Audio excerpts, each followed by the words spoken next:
ভয় দেখায়, এই যে এদের কথা বলতে দিও না, অস্থিতিশীলতা তৈরি হবে, ইন্ডিয়া চলে আসবে, আমেরিকা চলে আসবে। মুসলিম বিশ্বে তাতারদের আগ্রাসনের আগে কারো মাথায় এটা আসেই নাই যে এমন কোনো সিচুয়েশনও হইতে পারে যেখানে মুসলিমরা আছে ইসলামী শাসন দেয়। মুসলিমদের সোশিও পলিটিক্যাল অ্যাসপিরেশন সিম্পল, আমরা সেটি আছে।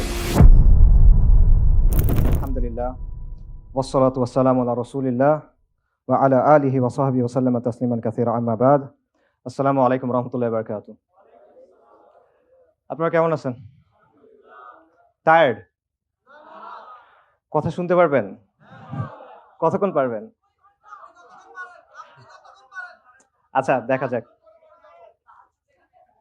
দেখা যাক ইনশাল্লাহ। ঠিক আছে, সকালে একটা বক্তব্য ছিল, ওটা অনেক কষ্ট করে শুদ্ধ ভাষায় দিছি। ওটা অফিসিয়াল কথা ছিল, তাই ভাই বলতেছে, এখন আর পারতেছি না। এখন আমি আমার মতো বলি ইনশাল্লাহ। আজকে আমরা অনেক কথা শুনছি, তো এই কথাগুলোর জিস কি ছিল আসলে? কথাগুলোর জিস ছিল যে বাংলাদেশের সমাজ এবং রাষ্ট্রে কাঠামোগত ইসলাম বিদ্বেষ আছে। এবং কাঠামোগত মানে হলো আমাদের রাষ্ট্রের পলিসি, আমাদের রাষ্ট্রের স্টেট আইডিওলজি, আমাদের শিক্ষা, আমাদের আইন, এটার প্রয়োগ, আইন প্রয়োগকারী সংস্থাগুলোর দৃষ্টিভঙ্গি, আচরণ, গণমাধ্যম, এরকম অনেকগুলো বিষয়ের মধ্যে ইসলাম বিদ্বেষ গেঁথে আছে এবং ইসলামের প্রতি নেতিবাচক বিভিন্ন ধারণা গেঁথে আছে। ঠিক আছে, এই আলোচনাগুলো আমরা অলরেডি শুনছি। আমি যেটা করব সেটা হলো আমি তিনটা জিনিস কভার করার চেষ্টা করব। একটা হলো এই কাঠামোগত বা সিস্টেমিক ইসলাম বিদ্বেষের ফলে আমাদের সমাজে কিছু স্ট্রাকচার বা কিছু ডাইনামিক গড়ে উঠছে, সেগুলো আমি পয়েন্ট আউট করার চেষ্টা করব। আরেকটা হলো এই ইসলাম বিদ্বেষের কারণে আমরা মুসলিমরা আমাদের যে সোশিও পলিটিক্যাল অ্যাসপিরেশন, অর্থাৎ সমাজের ব্যাপারে বা রাজনীতির ব্যাপারে আমরা কি চাই, এই কথাটা বলার সুযোগটা আমাদের কম থাকে বা আমরা বলতে পারি না ইভেন, বা এটা ক্রিমিনালাইজ করা হয়। এই ব্যাপারটা নিয়ে একটু আলোচনা করব এবং ফাইনালি আমি দুটো জিনিস টাই ইন করার চেষ্টা করবো ইনশাআল্লাহ তাআলা। আচ্ছা, সো আমাদের সমাজে এই যে কাঠামোগত ইসলাম বিদ্বেষ আছে বা সিস্টেমিক ইসলাম বিদ্বেষ আছে, এটার ফলাফলগুলো কি কি? এটার একটা ফলাফল হলো যে আমাদের সমাজে ইসলাম এক্সক্লুডেড। এক্সক্লুডেড মানে কি? দেখেন, আমাদের সমাজ এবং সংস্কৃতির মধ্যে ইসলাম অনুপস্থিত, অথবা আপনি বলতে পারেন ইসলাম যতটুকু থাকার কথা ছিল অতটুকু নাই।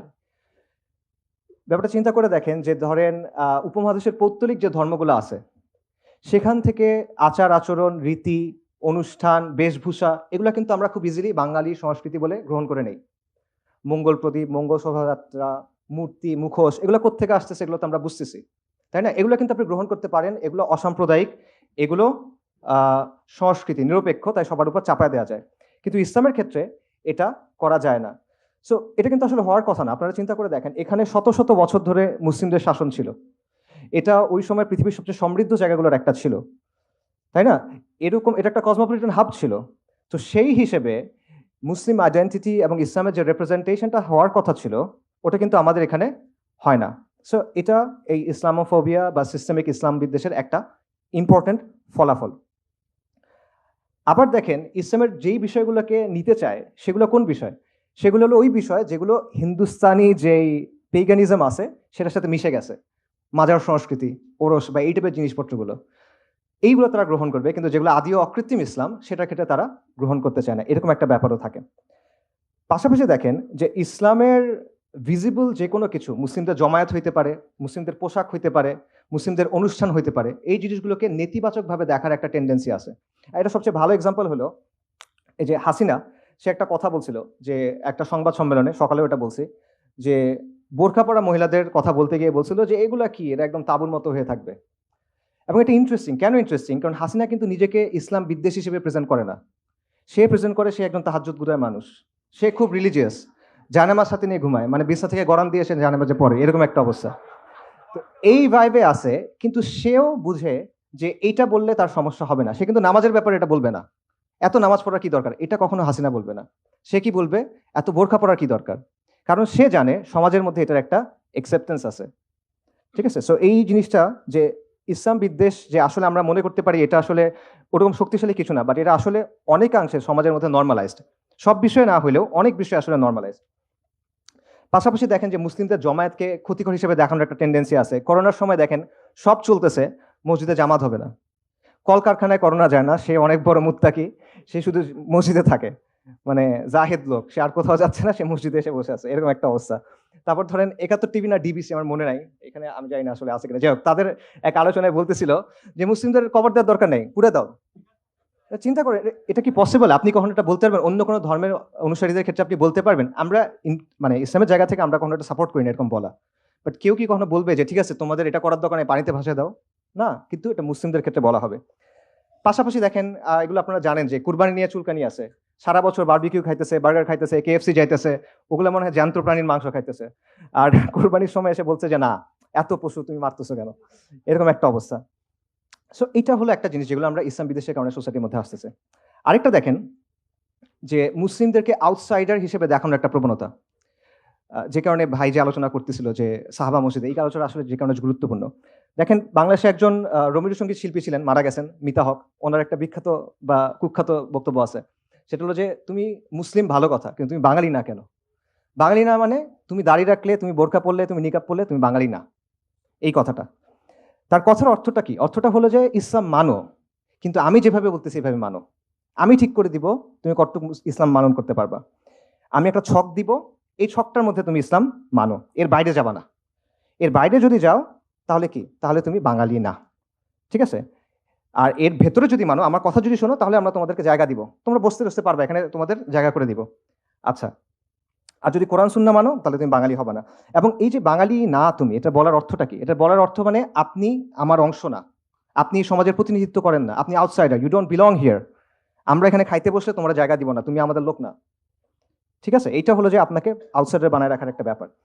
এবং ব্যাপারটা একটা এরকম যে হয় নিজেকে বদলাও, সহি বাঙালি হও, নইলে বাইর হও। ঠিক আছে? আমরা জমিদার, তোমরা চাষাভুষা, যেমনে বলবো এমনি থাকবা, এরকম একটা ব্যাপার। আচ্ছা, সো মিতা হক সেকুলারদের যে অংশের প্রতিনিধিত্ব করে সেটা এখন কিছুটা দুর্বল, আলহামদুলিল্লাহ। বাকি এই বয়ানটা আসলে যায় নাই এখনো, এই বয়ান এখনো বহাল তবিয়তে আছে। কিভাবে আছে? আপনারা এখন একটা কথা শুনছেন যে বাংলাদেশে আরবের ইসলাম চলবে না, বাংলার ইসলাম চলবে।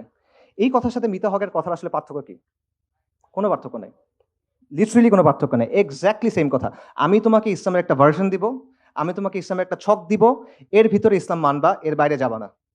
এর বাইরে গেলে তুমি ভিনদেশি খারেজি। যদি তুমি মনে করো ইন্না দ্বীনা ইনদাল্লাহিল ইসলাম, তাহলে তুমি নাজদের ইসলাম পালন করতেছো। ঠিক আছে? একদম সেম জিনিস। এবং দুই জায়গার মূল কথাটা কি? মূল কথাটা হলো there is a right way to be Muslim and there is a wrong way to be Muslim. There is a right Islam and there is a wrong Islam. আর এটা কে ঠিক করবে কোনটা সঠিক ইসলাম? ওরা ঠিক করবে, ওরা ঠিক করবে। আপনার ওটা মানতে হবে। এবং রাইট উইথ মানে রাইট মুসলিম হলে কি হইতে হবে? আপনার সহি বাঙালি হইতে হবে, আপনার সহি লিবারাল হইতে হবে, আপনার LGBTQ মানতে হবে। মানে তারা আপনাকে শর্ত দিবে, এগুলো মেনে মেনে আপনাকে প্রমাণ করতে হবে যে না ভাই, আমি আসলে তোমার সোসাইটিতে বিলং করি। মুসলিম হও, ইসলাম মানো, আমার কথা বলো মানো। এটা হলো তাদের কথা। সো এটা বেসিক্যালি ইসলামকে নিয়ন্ত্রণ করার একটা চেষ্টা। সো অবভিয়াসলি তারা যেইটা কথা বলে এটা আলটিমেটলি ইসলাম না। এখানে তাওহীদ নাই, এখানে আল ওয়ালা ওয়াল বারা নাই, এখানে হাকিমিয়া নাই। এটা মিল্লাত ইব্রাহিম না। এটা মিল্লাতু শেখ মুজিব হইতে পারে, এটা মিল্লাতু লালন হইতে পারে, এটা মিল্লাতু ফুলান বা ফুলান হইতে পারে, এটা মিল্লাতু ইব্রাহিম না, আলাইহিস সালাতু ওয়াস সালাম। তো এইভাবে এই ইসলাম বিদ্বেষের কারণে এমন একটা সিচুয়েশন তৈরি হয়েছে, সেখানে একদিকে তারা যেটা করতেছে, তারা ইসলাম এবং মুসলিম পরিচয়টাকে ডিফাইন করার চেষ্টা করতেছে যে একটা ছক আছে, এর মধ্যে তুমি থাকতে হবে।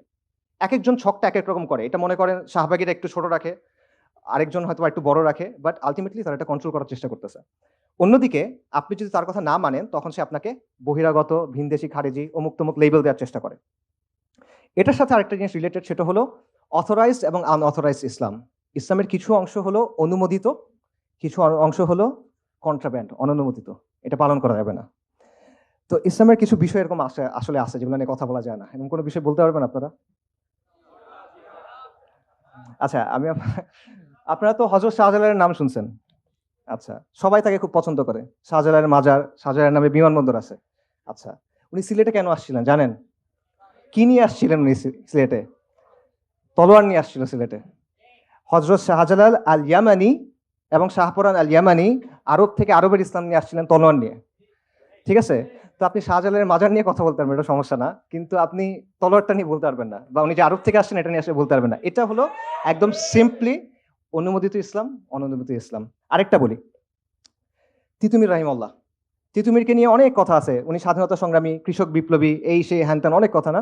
উনি যে ব্রিটিশদের বিরুদ্ধে লড়াই করে একটা জায়গা দখল করে সেখানে যে ইসলামী শরিয়া দিয়ে শাসন করছে, নিজেকে বাদশাহ ঘোষণা করছিলেন, ওনার আন্ডারে ওয়াজির ছিল, শাসন ছিল, এই কথা কিন্তু আপনি জানেন না। কিন্তু তিতুমির কৃষক বিপ্লবী এটা আছে, এইটা আপনি মানতে পারবেন, ওটা অনুমোদিত, ওইটা অন্য অংশটা অনুমোদিত। এবং শরিয়া নিয়ে কথা বলা এটা অবভিয়াসলি আরেকটা বিষয়, যে এটা খুবই ট্যাবু একটা বিষয়। এবং সেটা নিয়ে কথা বললে আগে বলা হতো জঙ্গি, এখন বলা হবে জঙ্গি ফ্যাসিবাদী, এবং দুটোই আসলে বিপজ্জনক ট্যাগিং। কারণ এটার মাধ্যমে কি হয়, এটার মাধ্যমে বেসিক্যালি আপনাকে আদারাইজ করা হয় এবং আপনাকে রিপ্লেস করার, মানে আপনার উপর অত্যাচার নির্যাতন করার একটা মানে বৈধতা তৈরি করা হয়, যে ওই যে মানে আপনাকে তো মুমিন বলে এই করতে পারবে না, আপনি এখন একটা নাম দিতে হবে, রাজাকার, জঙ্গি, এই সেই কিছু একটা নাম বলতে হবে, এটা আর কি।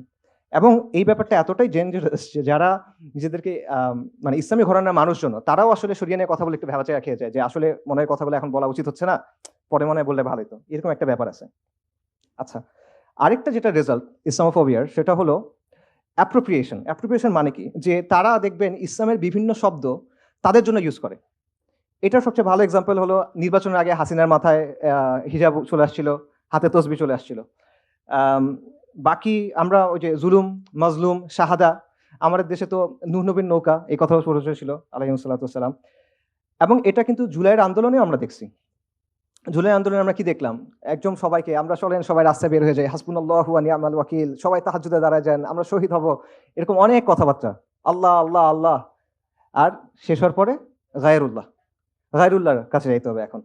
তো এই ব্যাপারটা কিন্তু এখানেও হয়েছে, অর্থাৎ তারা নিজেদের যে সামাজিক রাজনৈতিক প্রকল্প, এগুলোর পক্ষে তারা ইসলামের কনসেপ্টস, ইসলামের পরিভাষা এগুলো ইউজ করে, ঠিক আছে। এবং সমস্যার সময় যে আল্লাহ আমাদের এখান থেকে বাঁচাও, লানাকুনান্না মিনাশ শাকিরিন, তাহলে আমরা তোমার কথা শুনবো। আর হওয়ার পরে তখন আর তাদের খবর নেই। তো একটা হলো যে ইসলামকে তারা নিজেদের রাজনৈতিক স্বার্থে ব্যবহার করে, এটা হলো একটা বিষয়। আরেকটা হলো তারা শুধুমাত্র রাজনৈতিক স্বার্থে ইউজ করে না, তারা ইসলামের টার্মিনোলজি ইউজ করে ইসলামের বিরুদ্ধে বলে। এটা হিস্টোরিক্যাল অনেক এক্সাম্পল আছে, আমি একটা মজার এক্সাম্পল বলি, যে উসমানীদের শাসনের একদম শেষ দিকে তখন তুরস্কে অনেক সেকুলার অনেক মুভমেন্ট খুব পাওয়ারফুল হয়ে গেছিল, এবং তখন তারা যেটা চাচ্ছিল, তুরস্কে তখনও উসমানী সুলতানের নামে খুতবা দেওয়া হতো, তো তারা ছিল এটা বন্ধ করতে। তো বন্ধ কেমনে করবে, তো তারা এসে বললো যে দেখেন আমরা তো ফিখের কিতাবাদি দেখলাম, ওখানে বলা আছে যে খলিফা হওয়ার অনেকগুলো শর্ত আছে।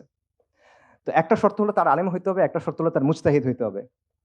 তো ইনি তো মুজতাহিদ না, তার মানে উনি আসলে খালিফা হইতে পারতেছেন না। তো ওনার নামে খুতবা দেওয়াটা বন্ধ করে দেন, আপনি দেশ এবং জাতির নামে এখন খুতবা দেন। অর্থাৎ তার উদ্দেশ্য হলো খুতবাটার উপর কন্ট্রোল নেওয়া, খুতবাটাকে সেকুলারাইজ করা। কিন্তু এইটা করার জন্য সে ইউজ করতেছে ইসলামী আর্গুমেন্ট, মানে সে খুব কনসার্ন খলিফার কন্ডিশনস মেট হচ্ছে কিনা এটা। সো এক জিনিস বাংলাদেশে ঘটতেছে কিরকম, যখন আপনি বলছেন শরিয়ার কথা, যখন কথা বলা হচ্ছে খিলাফতের কথা, তখন একদল এসে বলছে যে না আমরা তো আল্লাহর খিলাফত চাই না, আমরা জনগণের খিলাফত চাই, রাইট? মানে বেসিক্যালি ইসলামের বিরুদ্ধে সে কথা বলছে, বাট সে ইসলামের টার্মিনোলজি ইউজ করতে চায়, ঠিক আছে। এবং এটা তারা কেন করে, যাতে মুসলিমদের আবেগের জায়গাটা কাজে লাগানো যায়, এবং মুসলিমদের কাজে লাগায় নিজেদের যে পলিটিক্যাল প্রজেক্ট আছে সেগুলো পালন করা যায়। আচ্ছা, এরপর যে বিষয়টা সেটা হলো আপনার কথা বলার জায়গা আপনি পাবেন না। আম, আপনি মুসলিম হিসেবে যখন কথা বলতে চাইবেন, তখন আপনাকে সেই স্পেসটা দেওয়া হবে না। কথাটা আসলে ভুল হয়েছে, আপনি মুসলিম হিসেবে কথা বলতে পারবেন, কিন্তু আপনার কথা বলতে হবে লিবারাল ডেমোক্রেসির জায়গা থেকে, আপনার কথা বলতে হবে হিউম্যান রাইটসের জায়গা থেকে। একটা মেয়ে সে ফেমিনিজমের জায়গা থেকে হিজাবের পক্ষে কথা বলতে পারবে, কিন্তু শরিয়ার জায়গা থেকে সে বলতে পারবে না, ঠিক আছে। যতক্ষণ পর্যন্ত আপনি লিবারাল ডেমোক্রেসি, লিবারাল সেকুলারিজমকে মেনে নিছেন, আপনি বলেন যে ঠিক আছে তোমার সব মূলনীতি আমি মেনে নিছি, আমি তোমাকে চ্যালেঞ্জ করবো না, তখন তার যে একটা সীমানা আছে সেটার ভেতরে আপনি কথা বলতে পারবেন, বাট এর বাইরে গিয়ে আপনি কথা বলতে পারবেন না। ব্যাপারটা হয়েছে অনেকটা এর মতো, যে জালালউদ্দিন রুমির কবিতার অনুবাদের মতো। জালালউদ্দিন রুমির যে কবিতা আছে সেগুলো কিন্তু ওয়েস্টে খুব পপুলার, ঠিক আছে, এবং ওয়েস্টার্ন অনেক সেলিব্রিটি আছে যারা এগুলা খুব পছন্দ করে। কিন্তু তার কবিতা অনুবাদ করতে গিয়ে যেটা হয়েছে, এগুলোকে রোমিও জুলিয়েটের কবিতা বানায় ফেলছে। রুমির কবিতা তো সুফি পোয়েট্রি, ঠিক আছে, এখানে আল্লাহর প্রতি ভালোবাসা, রসুল্লাহ সাল্লামের প্রতি ভালোবাসা, ফানা, এরকম ব্যাপার আছে। আপনি এটা সে দ্বিমত করেন, ওটা ভিন্ন কথা। বাকি এটা তো লাইলি মজনুর কবিতা না। কিন্তু ওয়েস্টে অনুবাদ করার সময় এটাকে প্রেমের কবিতা বানায় ফেলছে। কেন? কারণ রুমিকে যদি ওয়েস্টের কাছে খাওয়াইতে হয়, তাহলে তার কাছ থেকে ইসলামটা সরাইতে হবে। সো সিমিলারলি আপনি যদি সমাজে এসে কথা বলতে চান মুসলিম হয়ে, আপনার ইসলামটা সরায় রেখে আসতে হবে, তাহলে আপনি বলতে পারবেন, ইসলামটা নিয়ে আসতে পারবেন না। সো আপনি যখন ইমান, আকিদা, হালাল হারাম, আল ওয়ালা আল বারা, এই সব কিছু ছেড়ে চলে আসছেন এবং ইসলামের খালি খোলসটা আছে, তখন সে আপনাকে মানে গ্রহণ করবে, তার আগে সে আপনাকে গ্রহণ করবে না। আপনি যদি ইসলামের জীবনবোধের কথা বলেন, ইসলামের শাসনের কথা বলেন, ইসলামের এসেন্সের কথা বলেন, তখন সে আপনার কথা শুনবে না, ঠিক আছে। আর আপনি যদি ইসলামের কিছু ওয়ার্ড ইউজ করে তার যে চিন্তা ভাবনাগুলো আছে, সেকুলারিজম, ডেমোক্রেসি, ফেমিনিজম, এগুলোর পক্ষে কিছু ব্যাখ্যা দিতে পারেন, তাহলে আপনি মহাবিদ্বান, আপনি বিশাল দার্শনিক, আপনি মহা চিন্তাবিদ, ঠিক আছে, যুগের ইমাম। সো এইটা আর কি অবস্থা। তো এবং এই সব কিছুর ফাইনাল রেজাল্টটা হলো যে আমরা সামাজিক এবং রাজনৈতিকভাবে মার্জিনালাইজ। এই সব কিছুর রেজাল্টটা হলো যে আপনি কি ধরনের সমাজ চান, আপনি কি ধরনের শাসন চান, এটা বলার সুযোগটা আপনার নাই। এখন আমরা বলি যে আমরা কি ধরনের সমাজ এবং শাসন চাই। আচ্ছা, সমাজ এবং শাসনের ব্যাপারে ইসলামের নরমেটিভ মানে ইসলামের ডিফল্ট অবস্থানটা কি? ইসলামের ডিফল্ট অবস্থা হলো শরিয়া। মুসলিমরা শরিয়ার অধীনে থাকবে, মুসলিমদের সমাজ, মুসলিমদের শাসন শরিয়ার অধীনে থাকবে এবং আইডিয়ালি একজন ইমামের আন্ডারে, একজন খালিফার আন্ডারে পুরো মুসলিমরা থাকবে। এটা ইসলামের একেবারে নরমেটিভ অবস্থান। ক্লাসিক্যাল যুগ থেকে শুরু করে প্রি মডার্ন সময় পর্যন্ত এর কোনো ব্যতিক্রম আপনি পাবেন না, নেভার, সম্ভব না। ঠিক আছে, যত আলোচনা হয়েছে, আপনি আহকামুস সুলতানিয়া বলেন, আল মাওয়ার্দি বলেন, আল জুয়াইনি বলেন, আল গাজ্জালি বলেন, ইবনু জামা, ইবনু তাইমিয়া, ইবনু খালদুন, যতজন আছে একদম প্রি মডার্ন টাইম পর্যন্ত সবার মত হলো এই জায়গা থেকে শুরু হয়েছে যে মুসলিমদের শাসনে, মুসলিমদের সমাজে শাসন হবে শরিয়া দিয়ে। এইটার বাইরে কোনো কথা নেই এবং আইডিয়াল সিচুয়েশন সবসময় এটা যে একজন খালিফার আন্ডারে পুরো মুসলিমরা একত্রিত থাকবে। এই অবস্থার সাথে ব্যতিক্রম করছে এমন কেউ নাই। এবং তাতারদের আগ্রাসনের আগে মুসলিম বিশ্বে তাতারদের আগ্রাসনের আগে কারো মাথায় এটা আসেই নাই যে এমন কোনো সিচুয়েশনও হইতে পারে যেখানে মুসলিমরা আছে, ইসলামী শাসন নাই। এটা তাদের didn't even ochre to them. ঠিক আছে, তো এটা হলো একদম বাই ডিফল্ট, মানে আমাদের একদম ইনবিল্ট অবস্থান। কিন্তু এই অবস্থানটা আজকে অপরিচিত হয়ে গেছে টু দ্য এক্সটেন্ট যখন কেউ এটা বলে যে আমরা শরিয়া চাই, তখন এটা মনে হয় মহা র্যাডিক্যাল একটা কাজ হয়ে গেছে। অথচ এটা ইসলামের একদম ডিফল্ট পজিশন। মানে আপনি যেমন নামাজের ব্যাপারে কি আপনার কাছে যদি বলে 5 ওয়াক্ত সালাত নাকি 6 ওয়াক্ত, আপনি অবাক হয়ে যাবেন, এটা কি বলে? এটা ওরকম একটা ব্যাপার। সো এই চেঞ্জটা আসলে কিভাবে হলো? এই চেঞ্জটা হয়েছে কলোনিয়াল যুগে, উপনিবেশিক আগ্রাসনের সময়। উপনিবেশিক আগ্রাসনের দুটা কাজ হয়েছে। এক, তারা আমাদের উপর তাদের শাসন চাপায় দিছে, বা তার আগে তারা কি করছে? আমাদের তো একটা শাসন ছিল, সেটাকে তারা একদম স্টেপ বাই স্টেপ সিস্টেম্যাটিকভাবে ডিসম্যান্টেল করছে। ঠিক আছে, এটার কিছু এক্সাম্পল আপনারা শক্তিফের আলোচনায় শুনছেন যে যখন সূর্যাস্ত আইন হয়েছে, চিরস্থায়ী বন্দোবস্ত হয়েছে, একটা সোসাইটির ইকোসিস্টেম কিন্তু সম্পূর্ণ চেঞ্জ হয়ে যায়। এই যে মুসলিম এলিটরা ছিল, তাদের জমিদারি যখন চলে গেল, তাদের উপর কিন্তু অনেক একটা কমিউনিটি ডিপেন্ডেন্ট। এটা কিন্তু পুরো জিনিসটা আসলে ওলটপালট হয়ে যাচ্ছে। আরেকটা জিনিস চিন্তা করেন, জাস্ট একটা এক্সাম্পল, ওয়াকফ বা আওকাফ যে সিস্টেমটা, এটা কিন্তু মুসলিম বিশ্বে একসময় যত ল্যান্ড ছিল তার মধ্যে 1/3 ওয়াজ ওন্ড থ্রু আওকাফ, ওয়াকফের মাধ্যমে। এবং ওয়াকফ কিন্তু শাসকের আন্ডারে না, এটা কমিউনিটি ওন্ড। এবং মুসলিম বিশ্বে যত ওয়েলফেয়ার কার্যক্রম হইতো ম্যাক্সিমাম হয়তো ওয়াকফের মাধ্যমে। ওয়েলফেয়ার স্টেটের ধারণাটা কিন্তু আসলে ইসলামে নাই। কেন নাই বলতেছি, কারণ ওয়েলফেয়ার স্টেট মানে হলো স্টেটের সাইজটা অনেক বড় হবে এবং স্টেট অনেক ট্যাক্সেশন করবে, না সে এগুলো আপনাকে দিবে কেমন? এতগুলো সার্ভিস দিতে হলে আপনার ট্যাক্সেশন নেওয়া হবে না? তো ইসলামে কিন্তু ব্যাপারটা এরকম ছিল না। ইসলামে সোশ্যাল ওয়েলফেয়ারের কাজকর্মগুলো হতো আওকাফের মাধ্যমে, ওয়াকফের মাধ্যমে, যেগুলো কমিউনিটি ওন্ড, যেখানে শাসকের নিয়ন্ত্রণ নাই। এবং এটার ফলে একটা সুন্দর কমিউনাল ইকোসিস্টেম কিন্তু তৈরি হইতো। ওই ওয়াকফ থেকে যারা পড়তেছেন, যারা স্টুডেন্টরা, মাদ্রাসার স্টুডেন্টরা হইতে পারে, এখানে আলেমরা হইতে পারে, গবেষকরা হইতে পারে, বিধবা, ইয়াতিম, মিসকিন, সবার জন্য টেক কেয়ার কিন্তু আপনি ওখান থেকে করতেছেন। এবং শাসকের কোনো ওয়ে নাই সেখানে এসে ইন্টারফেয়ার করার। এটা কি করে? এটা কমিউনিটিকে পাওয়ারফুল করে, এম্পাওয়ার করে, এবং এটা সেন্ট্রালাইজ যে পাওয়ার স্টেটের বা শাসকের যে সেন্ট্রালাইজ পাওয়ার, সেখানে একটা লিমিট দেয়। তো ইউরোপিয়ানরা কি করছে? সিস্টেম্যাটিক্যালি এটা নষ্ট করে ফেলছে।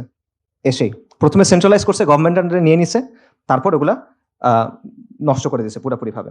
সো এইভাবে যেটা হলো যে কলোনিয়াল যুগে তারা আমাদের সিস্টেমটা আপরুট করছে, উঠায় ফেলছে পুরোপুরি, তারপর তারা নিজেদের সিস্টেমটা বসায় দিছে। তখন আমরা কি করছি? মুসলিমরা কি করছে? উপমহাদেশের কথা চিন্তা করেন, আমরা শুরু থেকে এটা বাধা দিয়ে আসছি। প্রথমে কারা বাধা দিয়েছেন? যারা এস্টাবলিশড পলিটিক্যাল ফোর্স ছিলেন, যেমন নবাব সিরাজউদ্দৌলা অথবা টিপু সুলতান। তাদের অলরেডি রাজনৈতিক শক্তি ছিল, তারা চেষ্টা করছেন এদের সাথে ফাইট করে এদেরকে প্রতিহত করার, ব্যর্থ হয়েছেন। তারপর কি হয়েছে? তারপর আপনি দেখবেন সব রিভাইভালিস্ট মুভমেন্ট তৈরি হয়েছে, তাজদিদি মুভমেন্ট। এবং এই সবগুলো তাজদিদি মুভমেন্টের উদ্দেশ্য কি ছিল? তাদের উদ্দেশ্য ছিল, তাদের মোটিভেশন ছিল ইসলাম, তাদের উদ্দেশ্য ছিল ইসলাম। তারা এদের বিরুদ্ধে ফাইট করতেছেন ইসলামের শিক্ষার আলোকে, এবং এদেরকে সরায় তারা কি আনতে চান? ইসলাম আনতে চান। আমি জাস্ট আপনাদের বলি, এটা একটা কন্টিনিউয়াস ধারা, আপনি এটা কোনো মানে এটার মাঝখানে কোনো ব্রেক নাই। দেখেন, শাহ ওয়ালিউল্লাহ মুহাদ্দিস দেহলভী, উপমহাদেশের যত ধারা আছে সব ধারা ওনাকে মানে মোরলেস। শাহ ওয়ালিউল্লাহ মুহাদ্দিস দেহলভী উনি কি করছেন? উনি প্রথমে একটা ইলমি তাজদিদ শুরু করছেন, জ্ঞানগত একটা বিপ্লব তৈরি করছেন। আবার উনি আহমদ শাহ আবদালি, কাবুলের শাসক ছিলেন তখন, আফগানিস্তানের শাসক ছিলেন, তাকে চিঠি লিখছেন যে এখানে আমাদের উপর কুফফার শক্তিশালী, আপনি এখানে আসেন, আল্লাহ আপনাকে অনেক বড় জাযা দিবেন, দুনিয়াতেও আপনি পুরস্কৃত হবেন। আচ্ছা, শাহ ওয়ালিউল্লাহ মুহাদ্দিস দেহলভীর পরকে ওনার ছেলে শাহ আব্দুল আজিজ 1803 সালে উনি ফতোয়া দিলেন যে হিন্দুস্তান ব্রিটিশ শাসনের অধীনে দারুল হার্ব, কারণ এখানে ইসলামের শাসন নাই। উনি যুদ্ধ করেন নাই, কিন্তু উনি ফতোয়া দিলেন। আচ্ছা, ওনার ফতোয়ার পর কি হলো? এবং আজ পর্যন্ত এই ফতোয়া আসলে প্রাসঙ্গিক, কারণ ওনার যুক্তি ছিল এটা যে এখানে ইসলামের শাসন নাই, ইসলামের শাসন ব্যবস্থা এখানে নাই, সো ফিকের জায়গা থেকে এটা দারুল হার্ব, শাহ আব্দুল আজিজের ফতোয়া, কোনো ফালতু মানুষের কথা না। আচ্ছা, এরপরে দেখেন শাহ ওয়ালিউল্লাহ এবং শাহ আব্দুল আজিজ, তাদের যে দাওয়া, তাদের যে আন্দোলন, এটা রেজাল্ট কি? এটা রেজাল্ট হলো ইমাম সাইয়্যেদ আহমেদ শাহিদ রাহিমাহুল্লাহ এবং শাহ ইসমাইল শাহিদ, তাদের যে আন্দোলন, তারিকায় মুহাম্মাদিয়া আন্দোলন বা বালাকোট আন্দোলন বলে আমরা অনেকে চিনি, এবং উপমহাদেশের যতগুলো এখন বড় বড় ধারা আছে, দিনী ধারা, কোনো না কোনোভাবে এটার সাথে যুক্ত। দেওবন্দি ধারা বলেন, আহলে হাদিস ধারা বলেন, বালাকোটি সুন্নি ধারা বলেন, সবাই ইমাম সাইয়্যেদ আহমদ শহীদকে মোরালেস সম্মান করে, তার প্রতি কৃতজ্ঞ তারা। এবং উনি কি করলেন? ওনার আন্দোলন কি ছিল? প্রথমে ওনার আন্দোলন করলেন যে আমাদের ঈমান আকীদা বিশুদ্ধ করতে হবে, আমাদের কুফর শিরক বিদআত থেকে সরে আসতে হবে। এটা ছিল প্রথম ধাপে। তারপরের ধাপে গিয়ে কি বললেন? যে ইসলামী ইমারা কায়েম করতে হবে। সাইয়্যেদ আহমদ শহীদের মূল প্রজেক্ট এটাই ছিল। ঠিক আছে, আচ্ছা, আলাদা পলিটি তৈরি করা যায়, মানে ওনার চিন্তাটা ছিল এটা যে মুসলিমদের এখন আলাদা একটা পলিটিক্যাল এন্টিটি লাগবে, এভাবে হবে না। এবং পাকিস্তানের চিন্তাটাও আসলে আপনি এর মধ্যে পাবেন, এটা আমি পরে আসতেছি। আচ্ছা, সাইয়্যেদ আহমেদ শহীদের মুরিদ, ওনার দ্বারা প্রভাবিত, ডিরেক্টলি ওনার মুরিদ মীর নিসার আলী তিতুমির, যেটা বললাম। তো ওনাকে তো অনেক কথা বলা হয়, যেটা মহাশ্বেতা দেবী ওনাকে নিয়ে নাটকও লিখছেন, সাবঅল্টার্ন হিসেবে প্রেজেন্ট করছেন ওনাকে বিপ্লবী হিসেবে প্রেজেন্ট করা হয়, কৃষক বিপ্লবী হিসেবে প্রেজেন্ট করা হয়। বাট উনি কি করছেন? উনি বেসিক্যালি জমিদার এবং ব্রিটিশদের বিরুদ্ধে লড়াই করে 24 পরগনার কিছু জায়গা দখল করে নিয়েছেন, এবং দখল করে প্রায় 1 বছর, 1830-এর নভেম্বর থেকে 1831-এর নভেম্বর পর্যন্ত, ওনার শাহাদাতের আগ পর্যন্ত ওই জায়গায় উনি শরিয়া দিয়ে শাসন করছেন, উনি নিজেকে বাদশা ঘোষণা করছেন। কি বলবেন আপনি? ঘুরে ফিরে সেই এক জায়গায় আসতেছেন আপনি। এরপর দেখেন সাইয়্যেদ আহমেদ শাহিদের খালিফা, সাদিকপুরের একটা সম্ভ্রান্ত আলেম পরিবার, বিখ্যাত পরিবার, মাওলানা উইলায়াত আলী এবং মাওলানা ইনায়েত আলী। ওনারা কি করলেন? 1831-এর 6 মে বালাকোটে সাইয়্যেদ আহমেদ শাহিদ শহীদ হয়ে গেলেন। এরপরে 1840-এর দশক থেকে মাওলানা উইলায়াত আলী এবং মাওলানা ইনায়েত আলী পুরো ভারতবর্ষ জুড়ে ব্রিটিশদের বিরুদ্ধে একটা আন্দোলন গড়ে তুললেন। তাদের আন্দোলনের রাজনৈতিক কেন্দ্র হলো সাদিকপুরে, পাটনা। তাদের মিলিটারি বেস হলো ওয়াজিরিস্তানে, সিত্তানা, এবং তাদের দাওয়াতি অনেক জায়গা ছিল বাংলাদেশে, বিশেষ করে বেঙ্গল, মানে যেটাকে আমরা এখন উত্তরবঙ্গের আহলে হাদিস বেল্ট মনে করি, ওই জায়গায়। এবং আপনার একটা বই আছে, দ্য ইন্ডিয়ান মুসলমানস, আপনারা চাইলে এটা পড়ে দেখতে পারেন, উইলিয়াম হান্টারের। সেখানে প্রথম 1, 2, 3 চ্যাপ্টার আপনারা পড়ে দেখবেন যে কত সফিস্টিকেটেড একটা নেটওয়ার্ক ওনাদের ছিল। ওনারা বেঙ্গল থেকে টাকা পয়সা মানুষ সব ওই ওয়াজিরিস্তানে, সিত্তানাতে পাঠাতেন, এবং সেইখানে তারা ব্রিটিশদের বিরুদ্ধে লড়াই করে গেছেন কয়েক দশক। ব্রিটিশরা 60টার বেশি অভিযান পরিচালনা করছে তাদের দমন করার জন্য, পারে নাই পুরোপুরি তাও। এবং ব্রিটিশদের এই ছিল যে এরা হলো হিন্দুস্তানে আমাদের শাসনের বিরুদ্ধে একটা পার্মানেন্ট থ্রেট। এই লোকেরা, এই মাওলানা উলিয়াত আলীর যারা অনুসারীরা ছিল, এবং মাওলানা আবুল হাসান নিরাদভি ওনার বিখ্যাত বই, উনি বলছেন যে ভারতবর্ষের স্বাধীনতার পেছনে যাদের অবদান, সবাইকে এক পাল্লায় দিবেন, সাদিকপুরীদেরটা আরেক পাল্লায় দিবেন, এটা বেশি ভারী হবে। সো তাদের উদ্দেশ্য কি ছিল? আবারও শরিয়া কায়েম করা। এরপর আসেন শামেলির কথায়, 1857 সালে মহাবিপ্লব বা বিপ্লব যেটাই বলেন। ওই সময় উত্তরপ্রদেশের একটা জায়গা আছে থানা ভবন, সেখানে জনগণ রাস্তায় নেমে আসলো, ব্রিটিশরা পালায় গেল। তখন কয়েক মাস সময় সেখানে ইসলামী শরিয়া দ্বারা শাসন হয়েছিল। কারা করছিলেন? ইমদাদুল্লাহ মুহাজির মাক্কি, কাসেম নানতুবি, রাশিদ আহমেদ গাঙ্গুহি। এনারা কারা? আকাবিরা দেওবন্দ। এনারা গিয়ে দারুল উলুম দেওবন্দ গঠন করছেন। তাদের উদ্দেশ্য কি ছিল? শরিয়া ছিল। তারপর আসেন আমি মনে করি আমাদের জন্য সবচেয়ে প্রাসঙ্গিক যারা, ফরাজি আন্দোলন, এবং এটা সমসাময়িক আন্দোলন। 1818 সালে হাজী শরীয়তুল্লাহ রাহিমাহুল্লাহ উনি ফরাজি আন্দোলন শুরু করেন। ফরাজি আন্দোলন যুদ্ধ করে নাই। বালাকোট এবং তিতুমির, বাঁশের কেল্লা, দুটা তো কাছাকাছি সময়, মেতে একটা, নভেম্বরে একটা। এরপরে ওনারা যুদ্ধ করেন নাই, কিন্তু ওনাদের মতো আন্দোলন চালায় গেছেন। তাদের অবস্থান ছিল হিন্দুস্তান দারুল হার্ব, এই জন্য ওনারা জুমার নামাজ পড়তেন না। এখন এটা ফিকিভাবে আপনি তার সাথে দ্বিমত করেন, ওটা ইস্যুটা না। আমার পয়েন্টটা হলো যে এটা কিন্তু একটা পলিটিক্যাল পজিশন। তারা বলছে যে এই শাসনটাকে, এটা দারুল হার্ব, এটা আমাদের ডিফল্ট পজিশন না। সো আমরা আমাদের ডিফল্ট যেভাবে আমাদের নর্মালি ইসলাম পালন করার কথা, সেটা আমরা এখানে পালন করতে পারতেছি না। পাশাপাশি তারা কিন্তু বিভিন্ন ধরনের আন্দোলন করছেন। আমরা ফরাজি বলতে বুঝি যে তারা হয়তো বা শুধুমাত্র কুফর শিরক বিদআর বিরুদ্ধে কথাবার্তা বলছে, বাট ব্যাপারটা কিন্তু এরকম না। তাদের একটা অর্গানাইজেশনাল স্ট্রাকচার ছিল, তাদের প্যারামিলিটারি বাহিনী ছিল, লাঠিয়াল বাহিনী ছিল।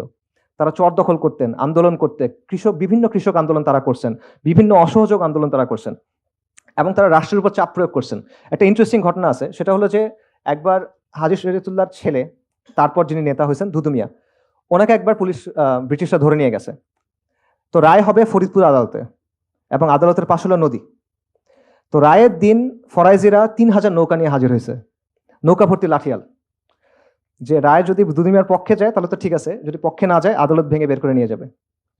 সো তারা ওইভাবে প্রেশারও দিচ্ছেন, প্রেশারাইজও করছেন, ঠিক আছে। এবং পরে শেষ পর্যন্ত তার পক্ষে রায় দিছিল, আর ভাঙতে হয় নাই। এর বাইরে ফরাইজিদের নিজস্ব আদালত ছিল, তাদের শরিয়া আদালত ছিল, তাদের যে কন্ট্রোল যে জায়গাগুলো ছিল সেখানে তাদের শরিয়া আদালত ছিল, যেখানে হানাফি ফিক অনুযায়ী শাসন হইতো। এবং ডক্টর মুহাম্মদ আহসানুল্লাহ ফয়সাল কিছুদিন আগে মারা গেছেন রাহিমাহুল্লাহ, ওনার একটা থিসিস আছে, এটা ফরাইজিদের নিয়ে সবচেয়ে ডিটেল কাজ আমার দেখা, মুইনুদ্দিন খানের কাজের চেয়ে অনেক বেশি ডিটেল। ওখানে উনি এই সবগুলো আনছেন যে শুধু ঢাকা, বৃহত্তর ঢাকা অঞ্চলে 22টা শরিয়া আদালত ছিল তাদের, ফরাইজিদের, ঠিক আছে। তো এই আবারও দেখেন ঘুরে ফিরে ফরাইজি আন্দোলন যারা আলটিমেটলি স্ট্রাগলে যায় নাই, আর্ম স্ট্রাগলে যায় নাই, তারাও আলটিমেটলি কি চাইছে? শরিয়া চাইছে। অর্থাৎ কন্টিনিউসলি আপনি বারবার দেখতেছেন যে আমাদের শরিয়া শাসন ছিল, ওটা হয়তো ফ্লড ছিল, সমস্যা নাই, কিন্তু ছিল। এরপরে ব্রিটিশরা আসলো, তারা এটা সরাই দিল। এরপর আমাদের প্রথম ইম্পালস কি ছিল? আমাদের প্রথম ইম্পালস ছিল যেটা সরাই আবার সরিয়ে আনতে হবে, লজিক্যালি, রাইট? এটি তো হওয়ার কথা। এবং শুধু এটা এইখানে না, এই একই সময়ে পুরো মুসলিম বিশ্বে আপনি অনেকগুলো আন্দোলন দেখবেন যেগুলোর মোরাললেস একই ধরনের রুট। প্রথমে তারা সংস্কার আনছে, কুফর শিরক বিদার বিরুদ্ধে সংস্কার করছে, তারপর তারা একটা তাজদিদি মুভমেন্ট হয়েছে, তারপর তারা তামকিনের দিকে গেছে। এটা একটা কমন প্যাটার্ন আপনি দেখবেন। এবং শুধু এইটা না, এই যে পাকিস্তান যে রাষ্ট্র, এটার সাথে এই সিলসিলা সম্পর্ক আছে। পাকিস্তান আন্দোলন কারা করছে? মুসলিম লীগ কারা করছে? আলিগড়ের ছাত্ররা, আলিগড়ি ধারা যেটাকে বলা হয়। আলিগড় কার brain child? Sir Syed Ahmed Khan. Sir Syed Ahmed Khan ইংরেজদের অনেক ওয়াফাদার গোলাম ছিল, এটা সত্য। তবে এটাও সত্য যে সে শাহ ইসমাইল শহীদ এবং সৈয়দ আহমেদ শহীদের চিন্তাধারা অনেক প্রভাবিত ছিল। এবং এটা সবচেয়ে বড় প্রভাব সেটা হলো স্যার ইমাম সৈয়দ আহমেদ কি চাচ্ছিলেন? উনি চাচ্ছিলেন মুসলিমদের একটা আলাদা পলিটিক্যাল এন্টিটি হোক, একটা ইসলামী ইমারা, মুসলিমদের একটা আলাদা জায়গা হবে যেখানে শরিয়া দিয়ে শাসন হবে। এই জায়গাটা সৈয়দ আহমেদও গ্রহণ করছে, আলিগড়িটাও গ্রহণ করছে, মুসলিম লীগও গ্রহণ করছে। খালি একটা জিনিস বদলায় ফেলছে, মুসলিমদের একটা আলাদা পলিটি হবে। সৈয়দ আহমেদ শহীদ বলছেন এটা শরিয়া দিয়ে শাসন হবে, আর ওখানে আস্তে আস্তে এটা চেঞ্জ হয়ে গেছে, এটা লিবারাল সেকুলারিজম দিয়ে শাসন হবে। বাট এটা বীজটা কিন্তু এইখানে। এবং এইটা নিয়ে একটা খুব ভালো থিসিস আছে এডিনবারা ইউনিভার্সিটির একজনের, আপনারা চাইলে ওটা পড়তে পারেন, লম্বা অনেক নাম বলতেছি না। ইভেন পাকিস্তানের যে অবজেক্টিভ রেজলিউশন যেটা কারারদাদে মাকাসেদ বলে, সেখানে একটা কথা আছে যে এটা কুরআন সুন্নাহর বাইরে কোনো কিছু এখানে আসবে না, এরকম একটা কথা আছে। এই কথাটা কেন আসলো? এরা তো সবাই সেকুলার, ওরা এই কথাটা কেন আনলো? কারণ ওই সময় পর্যন্ত ব্যাপারটা এমন ছিল যে মুসলিমরার জন্য তো এইটাই ডিফল্ট, যে আমরা তো আসলে শরিয়ার অধীনেই থাকবো, রাইট? সো ইভেন পাকিস্তান যেটা একটা সেকুলার স্টেট, যেটাতে আসলে এইসব কথা অ্যাড করে আলটিমেটলি কোনো লাভ হয় নাই, বাট স্টিল ওই দেশটা যখন তৈরি হচ্ছে, যখন তাদের অবজেক্টিভ রেজলিউশন তৈরি হচ্ছে কনস্টিটিউশনের, তখন কারারদাদে মাকাসেদ যেটা, সেখানে তারা এই জিনিসটা ইনক্লুড করতে বাধ্য হয়েছে। এইটা হলো অবস্থা। সো এই কথাগুলো আমি কেন বললাম? এই কথাগুলো আমি বললাম যে এর মাধ্যমে আমরা কি বুঝলাম, সেটা হলো যে শরিয়া এটা আমাদের একদম মৌলিক অবস্থান, এটা নতুন করে প্রমাণ করার কিছু নাই, শুরু থেকে এটা আমাদের অবস্থান।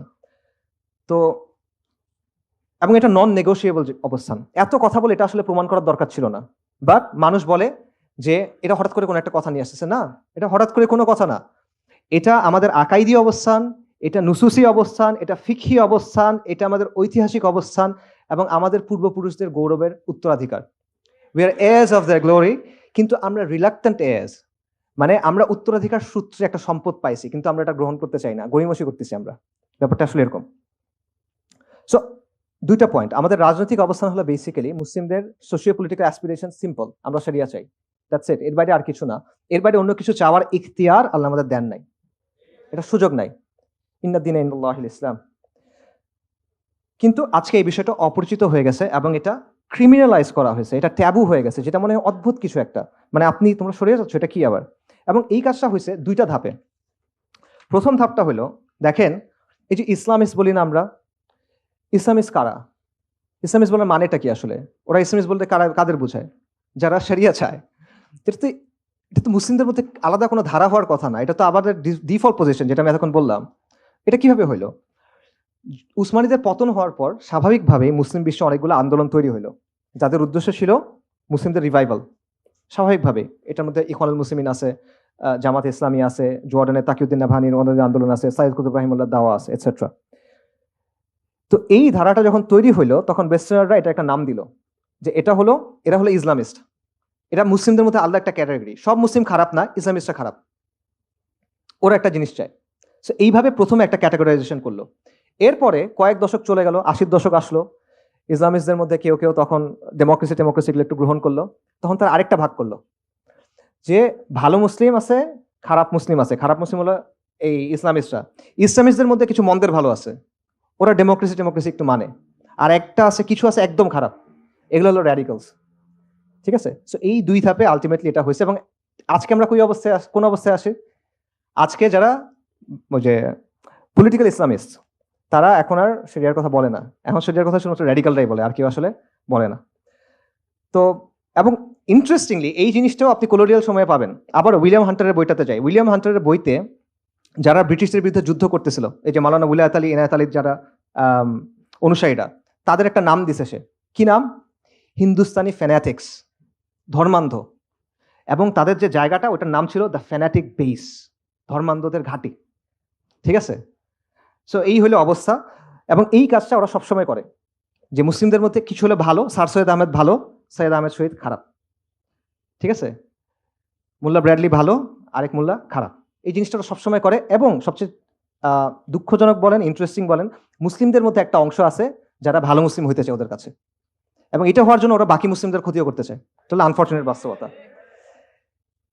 তো আজকের সমাজের হিসেবে যদি আমরা চিন্তা করি, স্যার সৈয়দ আহমেদ কিরকম মুসলিম? ইমাম সৈয়দ আহমেদ শাহিদ, উনি কিরকম মুসলিম হবেন? তিতুমির কিরকম মুসলিম হবেন? হাজী শরীয়তুল্লাহ কিরকম মুসলিম হবেন? সো শুধু এইটা না, ইভেন এমন একটা বয়ান আছে, সেটা হলো যে ইসলামিস্টদের থেকে, মানে সোকল ইসলামিস্টদের থেকে আসছে, যে তারা বলে যে যারা ইখওয়ানুল মুসলিমিনের অবস্থান গ্রহণ করে নাই, ঠিক আছে, ইখওয়ানুল মুসলিমিনের অবস্থানটা যারা গ্রহণ করে নাই, এই যে সংস্কারের বা অন্যান্যটা, তারা আসলে ইসলামিস্টই না। তারা ইসলামিস্ট বলা যাবে না, ইসলামিয়ুন তারা না। ভালো কথা, ইসলামিস্ট না। শাহ ওলিউল্লাহ কি ছিলেন? হাজী শরীয়তুল্লাহ কি ছিলেন? তিতুমির কি ছিলেন? আমরা ওইটা। আমরা ইসলামিস্ট হওয়ার দরকার নাই, আমাদের অমুক তুমুকের এই হওয়ার দরকার নাই, গুড ব্যাডও দরকার নাই। ওই ওনাদের যে অবস্থান, সেটা আমাদের অবস্থান, এবং এটা ওনাদেরও অবস্থান না, এটা দিন ইসলামের অবস্থান। আচ্ছা, তাহলে সামারি করি, আমরা কি বুঝলাম? আমরা যেটা বুঝলাম সেটা হলো শরিয়া আমাদের ডিফল্ট অবস্থান। কলোনিয়াল যুগে এসে এটা আমাদের থেকে সরায় ফেলা হয়েছে এবং সেকুলার সিস্টেম চাপায় দেওয়া হয়েছে। মুসলিমরা যখন এটা প্রতিরোধ করছে, তাদের প্রতিরোধের মোটিভেশন ছিল ইসলাম, এবং তাদের গোলও ছিল ইসলাম। তারা ইসলামের জন্য প্রতিরোধ করছেন এবং তারা ইসলামী শাসনটাই চাইছেন। এবং এই অবস্থাটা পরিবর্তন হয়েছে আলটিমেটলি বিংশ শতাব্দীতে এসে, যখন ইউরোপিয়ানরা যাওয়ার সময় এমন কিছু মানুষকে পাওয়ারে রেখে গেছে যারা তাদের মতোই চিন্তা করে। আচ্ছা, সেই সাথে যেটা হয়েছে যে বিভিন্ন নামে, এই যে আপনি শরিয়া চান, এই যে আমাদের অ্যাসপিরেশনস, এটাকে ক্রিমিনালাইজ করা হয়েছে বা ট্যাবু বানায় ফেলা হয়েছে। এটা হলো অবস্থা। সো এর ফলে আলটিমেটলি এখন অবস্থাটা এমন দাঁড়াইছে যে মুসলিমরা যদি একত্রিত হয় সমাজ বা পলিটিক্স নিয়ে কথা বলতে, তখন এটা একটা ভীতিকর বিষয় হয়ে যায়। মুসলিমরা যদি এবং মানুষকে বিভিন্ন ধরনের ভয় দেখায়, এই যে এদের কথা বলতে দিও না, অস্থিতিশীলতা তৈরি হবে, ইন্ডিয়া চলে আসবে, আমেরিকা চলে আসবে, রাইট? এদের কথা বলতে দিলে ডেভেলপমেন্ট ক্ষতিগ্রস্ত হবে, এই ধরনের একটা অ্যান্টিসিপেটরি ফিয়ার তৈরি করা হয়। সেই সাথে বিদ্যমান ব্যবস্থার অল্টারনেটিভ নিয়ে আপনি যে কথা বলবেন, যে না, নেশন স্টেটের বাইরে অন্য কিছু থাকতে পারে, এই কথা বলার সুযোগ আপনার নাই। সেকুলার ডেমোক্রেসির বাইরে যে অন্য কিছু আপনি থাকতে পারে, এই কথা বলার সুযোগ আপনাকে দেয়া হয় না। এবং ফাইনালি মুসলিম যে পরিচয় এবং মুসলিমদের যে রাজনীতি, এটার বয়ানটাকে তারা কন্ট্রোল করার চেষ্টা করে। এবং এইখানে সেকুলাররা কিন্তু একেবারেই কনসিস্টেন্ট না তাদের জায়গায়। উদাহরণ দেখেন, কিছুদিন আগে ঢাকা ইউনিভার্সিটিতে সিরাজ শিকদারের একটা মিউরাল হয়েছে। সিরাজ শিকদারকে সর্বহারা পার্টির নেতা। সর্বহারা পার্টি কি চায়? তারা মাওবাদী দল। তারা সশস্ত্র সংগ্রামের মাধ্যমে, বিপ্লবের মাধ্যমে সরকার উৎখাত করে কমিউনিজম প্রতিষ্ঠা করতে চায়। এই পার্টির মাধ্যমে অপহরণ হয়েছে, খুন হয়েছে, ব্যাংক ডাকাতি হয়েছে, এবং তাদের মধ্যে আন্ত পার্টি খতমের রাজনীতি বলে একটা বিষয় ছিল, যে পার্টির ভেতরে একজন একজনকে মেরে ফেলতেছে, খতমের লাইন। তাকে নিয়ে কিন্তু আপনি মিডল বানাতে পারছেন। এরকম আরো ঘটনা আছে 90-এর দশকে, এরকমও হয়েছে যে সিরাজ শিকদারকে নিয়ে স্মরণ সভা হয়েছে, সেখানে ঢাকা ইউনিভার্সিটির একজন প্রফেসর এসে বক্তব্য দিচ্ছে তার ব্যাপারে, খুব মানে আবেগ ভরে তার কথাবার্তা বলতেছে। আপনি তো চিন্তা করতে পারবেন, উল্টা দিক থেকে চিন্তা করেন তো। এবং আপনার একটা স্লোগান শুনবেন এখন, মাতৃভূমি অথবা মৃত্যু, এটা শুনছেন না কয়েকদিন আগে? এটার অরিজিন কি জানেন? পাত্রিয়া বা মুয়ার্তে। এটা হলো 1960-এ ফিডেল ক্যাস্ট্রোর একটা স্লোগান, এবং 64 সালে চে গুয়েভারা ইউএন জেনারেল অ্যাসেম্বলিতে গিয়ে, জাতিসংঘের সাধারণ অধিবেশনে গিয়ে একটা বক্তব্য দিয়েছিল, তারপর সেটা এইভাবে শেষ করছে, পাত্রিয়া বম্বেয়ার্থে, জন্মভূমি অথবা মৃত্যু। এটাই এখন খুব ভালো স্লোগান আমরা ইউজ করতেছি, আমরা না মানে ইউজ করতেছে। ক্যাস্ট্রো আর চে গুয়েভারা কি করছিল? তারা তারা সশস্ত্র বিপ্লবের মাধ্যমে সরকারকে উৎখাত করে তার নিজের আদর্শ প্রতিষ্ঠা করছিল, তাই না? সো এইরকম একটা লোকের টি শার্ট আপনি পরতে পারতেছেন, তার ক্যাপ পরতেছেন, আপনি খুব ভালো হিরো, প্রগতিশীল, অনেক জোস। কিন্তু আমি মুসলিম, আমি যদি বলি যে আমি শরিয়া চাই, সেটা আমি বলতে পারবো না, এটা সামহাউ ট্যাবু। এটা হলো অবস্থা। গুয়েভারার কথা আরো অনেক কিছু বলা যায়। গুয়েভারার একটা গেরিলা ওয়ারফেয়ারের ক্ষেত্রে তার একটা থিওরি ছিল, ফোকো থিওরি, সরি। এই থিওরি থেকে ইনফ্লুয়েন্স হয়ে ল্যাটিন আমেরিকার অনেকগুলা দল আরবান গেরিলা ওয়ারফেয়ার শুরু করছিল। যদিও গুয়েভারার থিওরি ছিল রুরাল এরিয়া নিয়ে, ওটা ভিন্ন আলোচনা। আরবান গেরিলা ওয়ারফেয়ার মানে কি? Basically terrorism. তার মানে হচ্ছে গুয়েভারা বেসিক্যালি টেরোরিজমের একজন তাত্ত্বিক, কিন্তু আপনি তাকে সেলিব্রেট করতে পারতেছেন, কোনো সমস্যা নাই। চে গুয়েভারার আন্ডারে বৈপ্লবিক আদালতের মাধ্যমে অনেক মানুষের ফাঁসি হয়েছিল। মানুষের রক্ত তার হাতে লেগে আছে, ভালো খারাপ ওটা পরে আলোচনা, বাট লেগে তো আছে। তাকে সেলিব্রেট করতে কোনো সমস্যা নাই। কিন্তু আমি যদি শরিয়ার কথা বলি, আমি আপনার কোনো আইন ভাঙতেছি না, কিন্তু আমি বলতেছি আমার জায়গা থেকে যে আমি শরিয়া চাই, আমি এটা মানি না, তখন আপনি এটা বলতে দিবেন না। এটা একেবারেই কনসিস্টেন্সি না, এবং এটা সেকুলারদের চরম ধরনের ইনকনসিস্টেন্সি, যেটা তারা আসলে স্বীকার করে না এবং তারা আসলে আড়াল করে রাখতে চায়। মৌলিক সমস্যা কোন জায়গায়? মৌলিক সমস্যাটা হলো, দেখেন, বিশ্বাস ছাড়া আলটিমেটলি কখনো কোনো রাজনীতি হয় না, আকিদা ছাড়া কোনো ধরনের আইন হয় না, আকিদা ছাড়া কোনো ধরনের শাসন হয় না। এগুলো একদম পলিটিক্যাল সায়েন্সের মানে একদম বাচ্চা লেভেলের কথাবার্তা, ঠিক আছে? মানে নিউট্রাল কখনো কোনো আইন হইতে পারে না। যে কোনো পলিটিক্যাল শাসন, যে কোনো শাসন ব্যবস্থা, যে কোনো পলিটিক্যাল সিস্টেম, যে কোনো আইন, এটার পেছনে একটা ধারণা থাকে যে আমি কি ধরনের সমাজ চাই, একটা ভালো জীবন কেমন হবে, গুড লাইফের ভিশনটা কেমন হতে পারে, রাইট? সমাজ কেমন হওয়া উচিত। তো এই যে ঔচিত্যের যে ধারণা, এটা কোত্থেকে আসবে আপনার কাছে? আপনার তো একটা মেটাফিজিক্স আছে, আপনার একটা আকিদা আছে, সেখান থেকে এটা আসতেছে, তাই না? তো আপনি যেটাই বলেন, যত নিউট্রালিটি কথা বলেন, যাই বলেন, আলটিমেটলি এখানে বিলিফ থাকে, এখানে ওয়ার্ল্ড ভিউ থাকে। আর এখানেই মানুষের মতপার্থক্য হয়। মতপার্থক্য হয় দেখে কনফ্লিক্ট হয়, কারণ মানুষ মৌলিক বিশ্বাসের ব্যাপারে একমত হইতে পারে না। আবারও এগুলো একদম পলিটিক্যাল সায়েন্সের, লিবারালিজমের 101 কথাবার্তা, যে মানুষ যদি মৌলিক বিষয়ের ব্যাপারে একমত হইতে না পারে, তাহলে তুমি সলভ করবা কেমনে? এখানে কনফ্লিক্ট রেজলিউশনটা কেমনে হবে? সো বাংলাদেশের সেকুলারদের এবং আমাদেরও সবারও আসলে যেটা বোঝা দরকার, সেটা হলো ইসলাম এবং সেকুলারিজমের মধ্যে একটা ইররিকনসিলিয়েবল কনফ্লিক্ট আছে। এটা এমন একটা কনফ্লিক্ট যেটা কোনোদিন সমাধান হবে না, এটা একটার সাথে মিলতে পারবে না, যে কোনো একটা থাকতে হবে, ঠিক আছে? সো এখন আপনার যেটা চিন্তা করতে হবে, ঠিক আছে, কেউ একজন সেকুলার, সে সেকুলারিজমকে ভালো মনে করে, সে চায় সেকুলারিজমই থাক, এবং সেটাই আছে, তারাই তো বিজয়ী। আচ্ছা, কিন্তু কেউ কি তাদের সাথে দ্বিমত করতে পারবে? এটাকে তারা অ্যালাউ করবে কিনা? যদি এমন কোনো সিচুয়েশন আসলো, মনে করেন এটা অনেক সিচুয়েশনে আসে আসলে, যে ইসলামের অবস্থানের সাথে সেকুলারিজমের অবস্থান মিলতেছে না, তখন কোনটা প্রাধান্য পাবে? সেকুলার সংবিধান, তাই না? তো একজন রিলিজিয়াস মুসলিম এটা মানবে কিভাবে? সে যদি মনে করে যে এটা আমি মানা সম্ভব না, আমার পক্ষে এই জিনিসটা আমি একসেপ্ট করা সম্ভব না, থিওলজিক্যালি আমার পক্ষে এটা একসেপ্ট করা সম্ভব না, আকাইদি ভাবে আমি এটা একসেপ্ট করতে পারতেছি না, তো আপনি তাকে কি সলিউশন দিবেন তখন?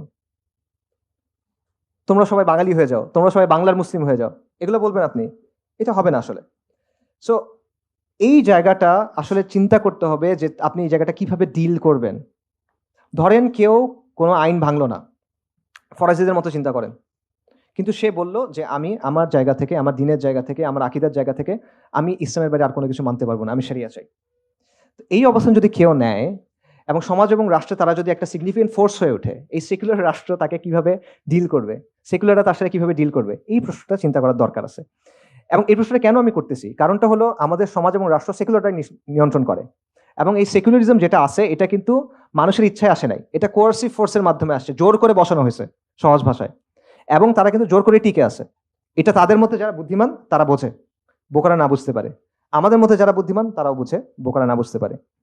তো এই জন্য তাদের চিন্তা করা দরকার যে তারা কি নিজেদের অবস্থানে কনসিস্টেন্ট হবে, তারা কি মার্কেট প্লেস অফ আইডিয়াজে এই ইসলামী শরিয়ার ব্যাপারে আলোচনাকে আসতে দিবে, চিন্তার হাটবাজারে আসতে দিবে, নাকি তারা ডাবল স্ট্যান্ডার্ডের দিকে যাবে? এবং এই প্রশ্ন নিয়ে চিন্তা করা দরকার, কারণ আলটিমেটলি ইসলাম এবং সেকুলারিজমের দ্বন্দ্ব যেটা, এটাই ইনশাআল্লাহ সামনে বাংলাদেশে সবচেয়ে গুরুত্বপূর্ণ প্রশ্ন হয়ে দাঁড়াবে। সেটা ওদেরও চিন্তা করা দরকার, এটা আমাদেরও চিন্তা করা দরকার। আমাদের জন্য সবাই করণীয় কথা জিজ্ঞেস করে, একটু করণীয় কথা বলি। যারা অনেক ডিটেলে জানতে চান, আমার কিছু লেখাটা কাছে পড়তে পারেন, what is to be done একটা লেখা আছে, ওটা পড়তে পারেন। বাট জেনারেলি কিসের জন্য করণীয়? বাই দ্য ওয়ে, ইসলাম বিদ্বেষের জন্য করণীয়, শরিয়ার জন্য না, ইসলাম বিদ্বেষের জন্য করণীয় বলতেছি। আচ্ছা, আপনার কয়েকটা ফ্রন্টে কাজ করতে হবে। একটা কাজ হলো আদর্শিক ফ্রন্টে, আইডিওলজিক্যালি। সেটা কি? প্রথম হলো ইসলামের বিশুদ্ধ আদর্শ ধারণ করা। কমপ্লিটলি ইসলামের যে ওয়ার্ল্ড ভিউটা আছে এটা গ্রহণ করা। এর মধ্যে জোড়াতালি আছে, নিশ্চিতভাবে আছে আপনার গ্রহণ করার মধ্যে। এটা আমি নিশ্চিত, কারণ আমরা যেভাবে ইসলামটা বুঝি, আমাদের সমাজে যেটা ইনপুটটা দেয় ওটা একটা করাপ্টেড ইনপুট। সো এটার মধ্যে জোড়াতালি আছে। এই জোড়াতালিগুলো খুঁজে খুঁজে বের করে আপনার সরাইতে হবে। বিশুদ্ধভাবে, সম্পূর্ণভাবে ইসলামী ওয়ার্ল্ড ভিউটা আপনার গ্রহণ করতে হবে, যেভাবে সাহাবায়ে কেরাম রাদিয়াল্লাহু আনহুম বুঝছেন। আবু বকর রাদিয়াল্লাহু আনহুকে এসে আবু জাহেল বলছে যে, তুমি শুনছো মুহাম্মদ কি বলছে সাল্লাল্লাহু আলাইহি ওয়াসাল্লাম? কি বলছে? যে উনি একদিনে নাকি এক রাতে নাকি মক্কা থেকে জেরুজালেম গেছে, আবার ফিরে আসছে। এটা তুমি বিশ্বাস করো নাকি? বলছে উনি এটা আসলেই বলছেন, বলছেন, বিশ্বাস করি। এই জন্য ইনি আসাদ্দিক। এটা হলো ঈমান। এইভাবে আপনার ইসলামটাকে গ্রহণ করতে হবে। সো এটা হলো প্রথম কাজ। দ্বিতীয় যেটা কাজ সেটা হলো এই ইসলাম বিদ্বেষের যে স্তম্ভগুলো আছে, যেগুলো ভাইদের আলোচনায় অনেকগুলো আসছে, সেকুলারিজম, বাঙালি জাতীয়তাবাদ ইত্যাদি ইত্যাদি, এগুলোকে আপনার আউটরাইট অ্যাটাক করতে হবে আদর্শিকভাবে। আউটরাইট অ্যাটাক করা, ডিলেজিটিমাইজ করতে হবে কমপ্লিটলি। আপনি এর সাথে কুসুম কুসুম ভালোবাসা করতে পারবেন না, যে ঠিক আছে এটা একটু আছে ওইটা একটু আছে, না না এটা ভালো ওইটা ভালো, এইরকম করলে রবীন্দ্রনাথের কবিতা আসলে খুব ভালো, রবীন্দ্রনাথের কবিতা খুব ভালো, খুবই ভালো, তার লেখাও খুবই ভালো, but it doesn't concern me. আমি তার সাহিত্যমান নিয়ে আলোচনা করতে আসি নাই। এটা আমার আইডেন্টিটি, অস্তিত্বের একটা প্রশ্ন। আমার যখন ফ্রি টাইম থাকবে আমি তখন এগুলো করবো, বউকে শোনাবো, ওটা ভিন্ন বিষয়। ঠিক আছে? সো এই ব্যাপারে আপনার কুসুম কুসুম অ্যাপ্রোচ নিলে হবে না। You have to completely delegitimise them. এই আইডেন্টিটি, এই ন্যারেটিভ আপনার ভেঙে ফেলতে হবে। এটা রেখে আপনি কখনো এই হতে পারবেন না। এখানে কোনো হাফ মেজার নাই। Half measure always fails. You have to go full in. এটা হলো একটা বিষয়। আরেকটা হলো আদর্শিক অঙ্গনের আরেকটা কাজ, যেটা আমি বারবার বলি, আবারও বলবো, বলে যাবো ইনশাল্লাহ। সেটা হলো ইসলাম এবং সেকুলারিজমের যে দ্বন্দ্ব, এটাকে আপনার বারবার সামনে নিয়ে আসতে হবে।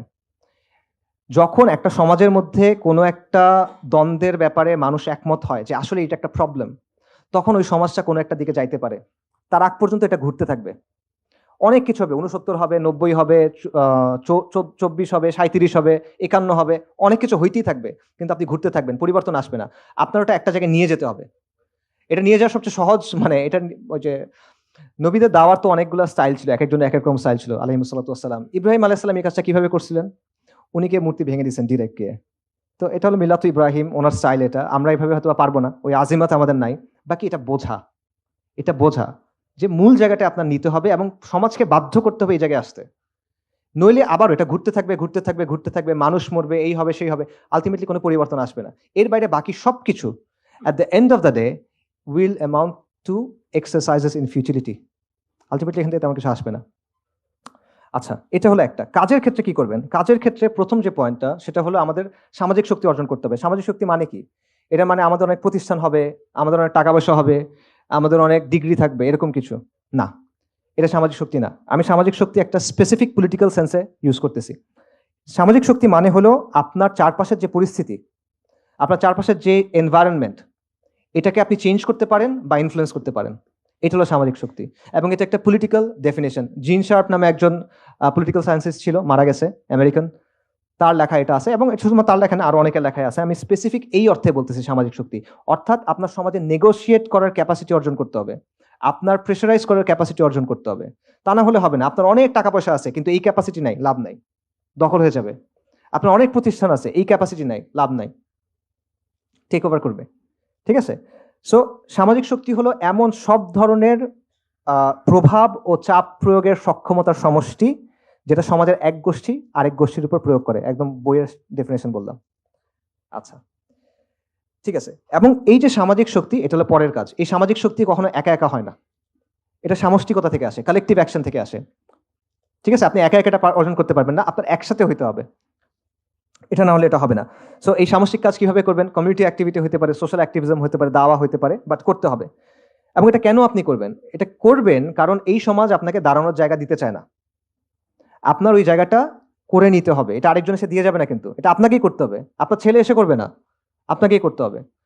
সো এই জন্য আজকে যেহেতু এই জায়গাটা আপনার নাই, আপনি কোনো দল করেন না, আপনি কোনো নির্বাচন করেন না, আপনি মাদ্রাসার স্টুডেন্ট না, মাওলানা না, এটসেট্রা এটসেট্রা, তো আপনার কথা বলার সুযোগ নাই। এই তুমি কে, কথা বলছো কেন, যাও গা, জঙ্গি, এরকম। সো আপনার ওই জায়গাটা তৈরি করে নিতে হবে। এটা আপনাকে কেউ এনে ব্লাটিতে সাজায় এনে দিবে না। ঠিক আছে? উল্টো দিকে হেঁটে হেঁটে আসলে সমাজের যে স্রোত, এটা আপনাকে পরিবর্তন করতে হবে। এটা আর কোনো অপশন নাই। এখানে কোনো ম্যাজিক বুলেট সমাধান নাই। আপনার একদম গ্রাসরুটস থেকে কাজ করতে হবে। আপনার নিজের এলাকা, নিজের পাড়া, নিজের গ্রাম, নিজের ইউনিভার্সিটি বা নিজের প্রতিষ্ঠান, এই জায়গাগুলো থেকে কাজ করতে হবে। এটা ছাড়া অপশন নাই। এবং এই কালেকটিভ অ্যাকশন, এই সোশ্যাল অ্যাক্টিভিজমের মাধ্যমে আপনার ওই অবস্থানটা তৈরি করে নিতে হবে। সো সমাধান, এগুলো হলো আসলে সমাধানের জন্য অ্যাকচুয়াল স্টেপস, বোরিং স্টেপস, শুনতে ভালো লাগে না, গরম না, তেমন জজবা আসে না এগুলো শুনলে, কিন্তু আলটিমেটলি এগুলাই সমাধান আমি মনে করি। ফরাইজিরা কি করছিল দেখেন, তাদের জন্য অনেক অপশন বন্ধ ছিল, বাট স্টিল কিন্তু তারা কিন্তু একটা ব্যবস্থা করছিল। সরি, একটা কথা আমি বলতে ভুলে গেছি, ফরাইজিদের ব্যাপারে ব্রিটিশ আমলে একটা ম্যাজিস্ট্রেট ছিল নবীন চন্দ্র সেন, তার একটা কথা ছিল, বিখ্যাত উক্তি, যে ফরাইজিরা ব্রিটিশ রাজের অধীনে রাষ্ট্রের ভিতরে একটা রাষ্ট্র কায়েম করছে, স্টেট উইদিন এ স্টেট, এই হিসেবে তারা করছিল। সো একটা কালেকটিভ শক্তি হিসেবে আপনার সমাজে হাজির হইতে হবে এবং একটা নতুন সোশ্যাল ব্লক হিসেবে আপনার নিজেকে গড়ে তুলতে হবে। তখন আপনি নেগোশিয়েট করতে পারবেন, তখন আপনি চাপ দিতে পারবেন, তখন আপনার কথা তারা শুনতে বাধ্য হবে। তার আগ পর্যন্ত সে শুনবে না, সে কন্টিনিউসলি জমিদার কন্টিনিউসলি চেষ্টা করবে চাষাভুষাদেরকে দমন পীড়ন করতে। ঠিক আছে? আচ্ছা, সো শর্তগুলো, কাজগুলো কি কি বললাম? একটা হলো আদর্শিক বিশুদ্ধি, পরিপূর্ণভাবে ইসলামী ওয়ার্ল্ড ভিউ ধারণ করা, ইসলাম বিদ্বেষের আদর্শিক যে স্তম্ভগুলো আছে সেগুলোকে আউটরাইট রিজেক্ট করা এবং অ্যাটাক করা, ইসলাম এবং সেকুলারিজমের দ্বন্দ্বকে সমাজের মূল দ্বন্দ্বে পরিণত করা, এবং কালেকটিভ অ্যাকশন, কমিউনিটি অ্যাক্টিভিজম, এবং এর মাধ্যমে সামাজিক শক্তি অর্জন করা। শেষ করি, সেকুলারদের বিভিন্ন ঘরানার অনেক বক্তব্য আছে, সেই বক্তব্যগুলোর মূল জিসটা কি? মূল জিসটা হলো ইসলামকে তাদের মতো কাটছাট করে ব্যাখ্যা করতে হবে, ইসলামকে তাদের দেওয়া প্রেসক্রিপশন অনুযায়ী মানতে হবে, এবং তারা কিছু রিকোয়ারমেন্টস ঠিক করে দিবে, কিছু মাপকাঠি ঠিক করে দিবে, শর্ত ঠিক করে দিবে, আমার সেগুলো দিয়ে দিয়ে প্রমাণ করতে হবে, এই যে দেখো আমি কিন্তু ভালো, আমাকে একটু জায়গা দাও। ঠিক আছে? অর্থাৎ সেকুলারদের স্ট্যান্ডার্ডে আমাদের কন্টিনিউয়ালি নিজেদেরকে প্রমাণ করতে হবে। সো চিন্তার এই পুরো ফ্রেমওয়ার্কটা আমাদেরকে রিজেক্ট করতে হবে। আপনি যা ইচ্ছা করেন সে আপনাকে ভালো হিসেবে মেনে নেবে না, সে সাময়িকভাবে হয়তো আপনাকে মানবে, বাট সে আপনাকে ইউজ করবে আলটিমেটলি। এটা একটা losing game, it doesn't work. ঠিক আছে? আমরা এই মাটির মানুষ, আমাদের এই পরিবারগুলো এখানে হাজার হাজার শত শত বছর ধরে আছে, আমরা এই ভাষায় কথা বলি, আমরা এই সমাজের অংশ, আমরা এই সমাজে কন্ট্রিবিউট করি। আমাদের কেন ওদের কাছে আত্মপরিচয়ের প্রমাণ দিতে হবে? আমাদের কেন ওদের কাছে গিয়ে পরীক্ষা দিতে হবে? ওদের কাছে ভাইবা দিব কেন আমি? ওরা কে? কারো খেয়াল খুশির জন্য তো আমরা আমাদের দিনকে বদলাবো না। কোনো জমিদারের আদেশ মতো তো আমার নিজেকে বাঙালি প্রমাণ করার দরকার নাই, আমার নিজেকে ভালো মুসলিম প্রমাণ করার দরকার নাই। আমি একজনের কাছে জবাবদিহি করব। ওরা কে? ওর কাছে আমার পাত্তা দেওয়ার কি আছে? আসলে কারো কথা শোনার টাইম নেই এত। বাংলাদেশের মুসলিমরা এই জমিনের সন্তান, আমরা এখান থেকে কোথাও যাইতেছি না, আমরা এখানেই থাকবো। আমাদের অতীত, বর্তমান, ভবিষ্যৎ এই ভূখণ্ডের সাথে যুক্ত, এবং এই মাটির উপর আমার যে দাবি আছে, এই দাবিও আমরা ছাড়বো না ইনশাআল্লাহ। এবং মুসলিমরা ইসলাম ছাড়বে না। আমরা গুনাহগার হইতে পারি, আমরা নাফরমান হইতে পারি, আমাদের মধ্যে নিফাক থাকতে পারে, আমাদের মধ্যে ফাহিশ থাকতে পারে, অনেক কিছু থাকতে পারে, আমরা পারফেক্ট না, আমরা অনেক খারাপ বান্দা, আল্লাহ নাফরমান বান্দা, কিন্তু আমরা ইসলাম কখনো ছাড়বো না ইনশাআল্লাহ। আমরা শরিয়া কখনো ছাড়বো না। এবং এটা শাহজালালের মাটি, এটা তিতুমিরের মাটি, এটা হাজী শরীয়তুল্লাহর মাটি। এই মাটি আমি ছেড়ে কই যাব? কারো যাইতে হলে অন্যরা যাবে, আমাদের যাওয়ার কিছু নাই। এটা আমাদের মাটি ছিল, এটা আমাদের মাটি থাকবে। এই জমিনে শত শত বছর ধরে মুসলিমদের শাসন ছিল, সমৃদ্ধ শাসন। একসময় বাংলা ছিল পুরো ওয়ার্ল্ডের একটা হাব, এবং আগ্রাসী শত্রু এবং শোষণের বিরুদ্ধে বারবার রক্ত দিছি আমরা। এবং উম্মার মধ্যে এখনো পর্যন্ত সবচেয়ে বড় এথনিক গ্রুপগুলোর লিস্ট করেন, বাঙালি মুসলিম তার একটা, বেঙ্গল মুসলিম, বাঙালি মুসলিম, বাংলাদেশের মুসলিম, যা ইচ্ছা বলেন, আমরা সেই গ্রুপের একটা। তো এগুলো কি এমনি এমনি? আল্লাহ আযজা ওয়া জাল্লার সৃষ্টি জগতে কোনো কিছু এমনি এমনি হয়? এটার জন্য কোনো পরিকল্পনা নাই আল্লাহ আযজা ওয়া জাল্লার। এইখানে আপনি আসেন, আমরা কথাবার্তা বলতেছি, এই রিয়েলাইজেশনগুলো আমাদের হচ্ছে, এটার কোনো তাৎপর্য নাই? আল্লাহর কাছে এগুলোকে আমাদের জবাব দিতে হবে না? সো কারো মাটিতে বসবাস করি না, এবং এই দিন যেমন আমার, এই জমিনও আমার। এই দিন যেমন আমার, এই জমিনও আমার। আমার দিন, আমার জমিন, আমার দিন, আমার জমিন। আলাইসাল্লাহু বিআহকামিল হাকিমিন। তাকবীর, তাকবীর, তাকবীর। আল্লাহুম্মা সাল্লি ওয়া সাল্লিম আলা নাবিয়িনা।